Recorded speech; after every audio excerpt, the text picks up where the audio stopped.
The other week I was in class and we were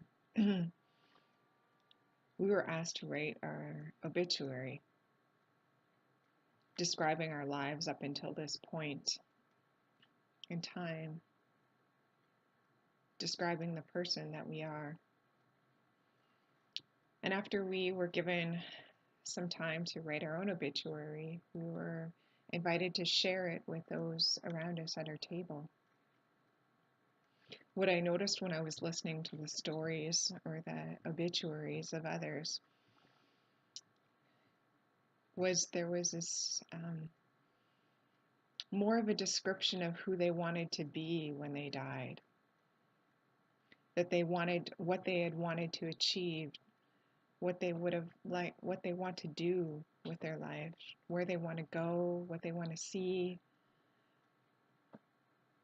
But what I was noticing as we were going around the table sharing was it was so much caught in the future of who they wanted to be, what they wanted to do and achieve in the future. And this is the fallacy that we all live in.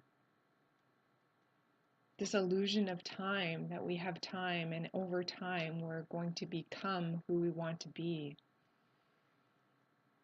But what I saw in that exercise was, as I wrote my own obituary,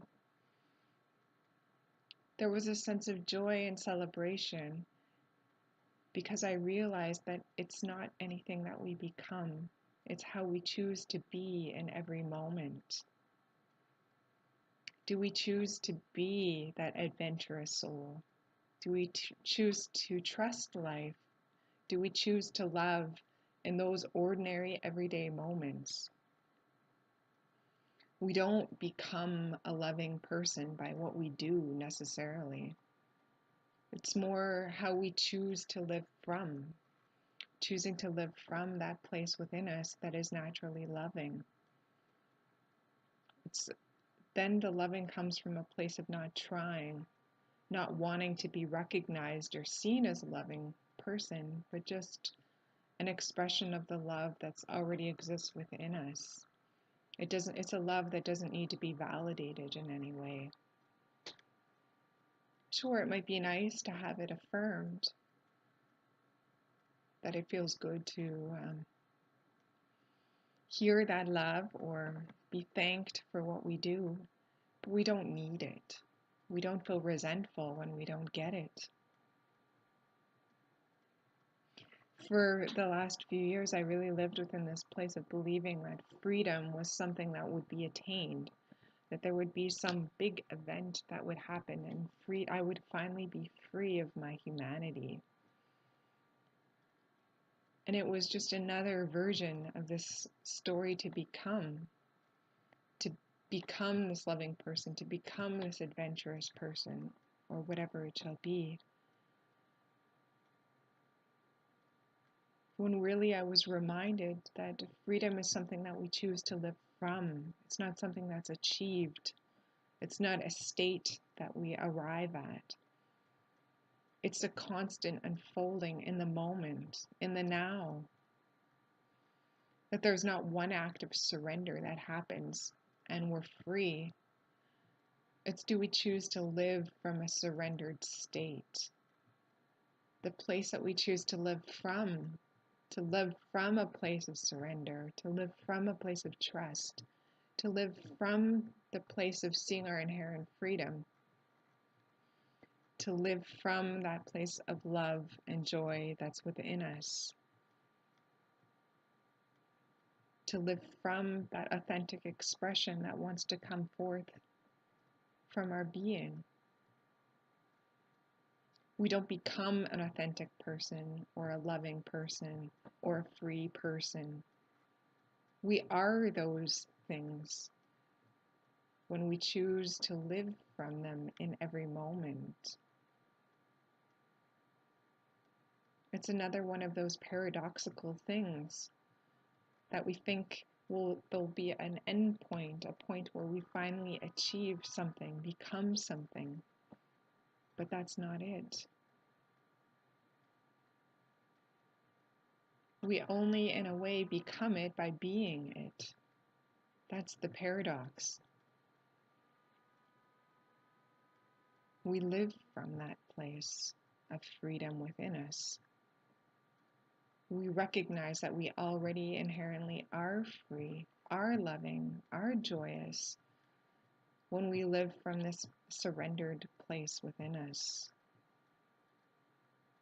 There's a great trust that is given forth.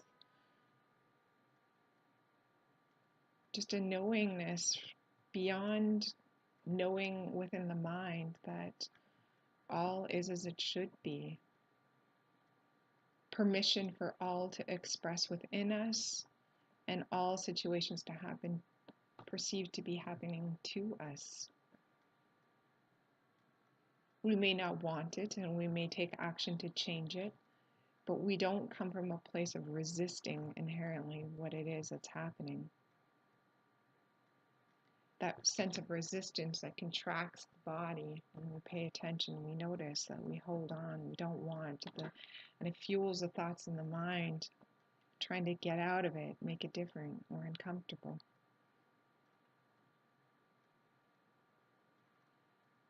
So we move through life in this place of non-resistance, which is more relaxed. And it's like nothing really changes in some ways, but everything changes. Another one of those paradoxes. Everything's a paradox in a way.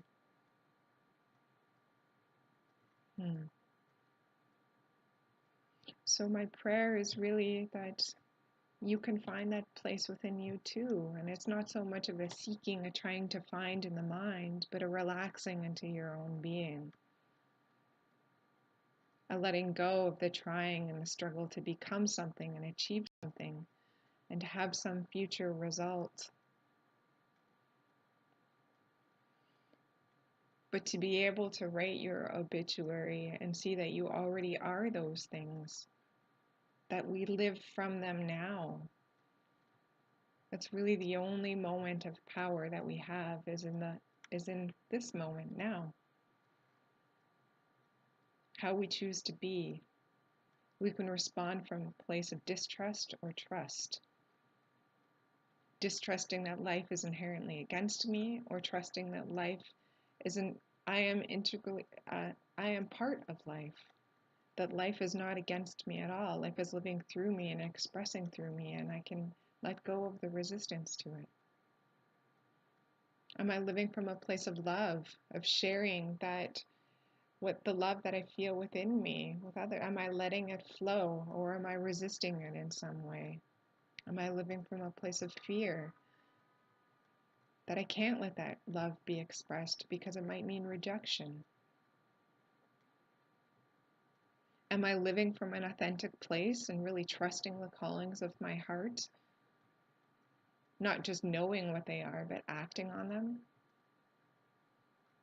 Or again, am I living in fear, believing that I can't be who I authentically am, that it's not enough?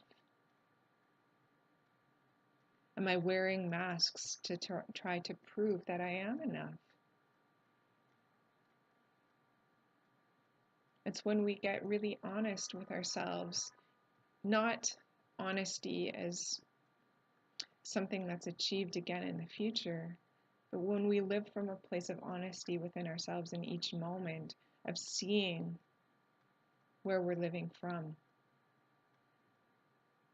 Fear or love, really, as it says in the Course in Miracles, is what I've seen in my own experience to be true. A place of love and trust and surrender, or fear, judgment, blame, unworthiness.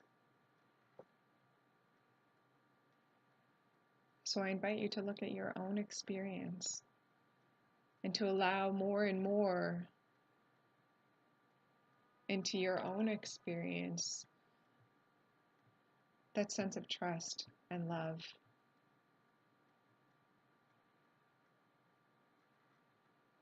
Just to be as you are is the gift.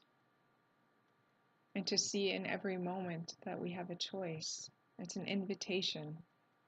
And to take that invitation to be the person that you are at the deepest level of your being. Thank you.